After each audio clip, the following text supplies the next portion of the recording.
Assalamualaikum warahmatullahi wabarakatuh. Halo guys. 期待を知るからだからワンツースリーで歩き出せ今日も明日も昨日も変わらないならばワンツースリーで歩き出せ回る世界と逆向きで Saya Elsa Putri Priadi dari kelas 11 IPA 2 akan menjelaskan tentang sistem saraf. Sistem saraf adalah sistem kompleks yang berperan dalam mengatur dan mengkoordinasikan seluruh aktivitas tubuh. Bagian 1, struktur saraf. Struktur saraf terdiri dari dendrit, badan sel, nukleus, nukleolus, akson, nodus transfer, selubung mielin, nukleolus sel Schwann, sitoplasma sel Schwann, dan akson terminal. Dendrit adalah uluran pendek yang bercabang-cabang dan keluar dari badan sel dan fungsinya adalah menghantarkan impuls ke arah badan sel. Badan sel atau soma mengandung nukleus dan nukleolus yang dikelilingi oleh sitoplasma granuler dan sel juga mengandung protein yang digunakan untuk pertumbuhan neuron dan perbaikan saraf dari sistem saraf perifer. Dan akson merupakan uluran panjang dari badan sel yang berfungsi untuk mengantarkan impuls menjauhi badan sel. Akson diselubungi oleh substansi lemak berwarna putih kekuningan yang disebut selubung mielin. Selubung mielin berfungsi sebagai isolator yang melindungi akson terhadap tekanan dan luka, memberi nutrisi pada akson, dan mempercepat jalannya impuls. Akson yang tidak dibungkus selubung mielin disebut nodus transfer.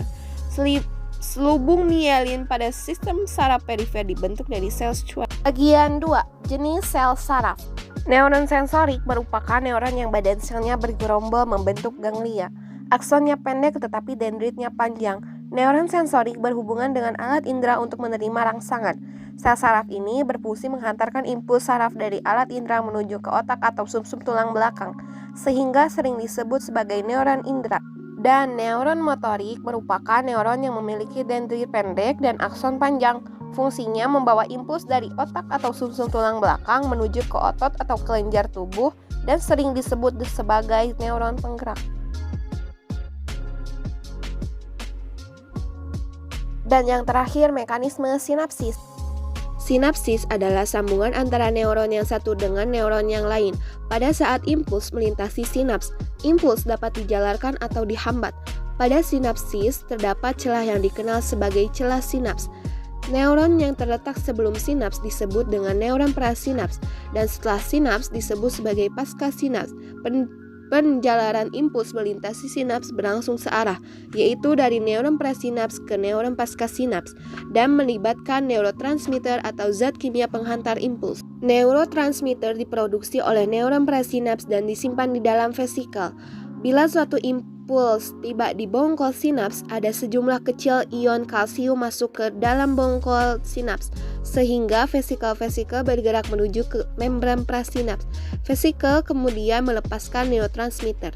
Berdasarkan tempatnya, sinapsis dibedakan menjadi 3 macam, yaitu sinapsis aksomatik, sinapsis aksodendrik, dan sinapsis aksoaksonik. Ada berbagai macam neurotransmitter, yaitu asetilkolin, noradrenalin, dan serotonin. Gumao, wassalamualaikum warahmatullahi wabarakatuh.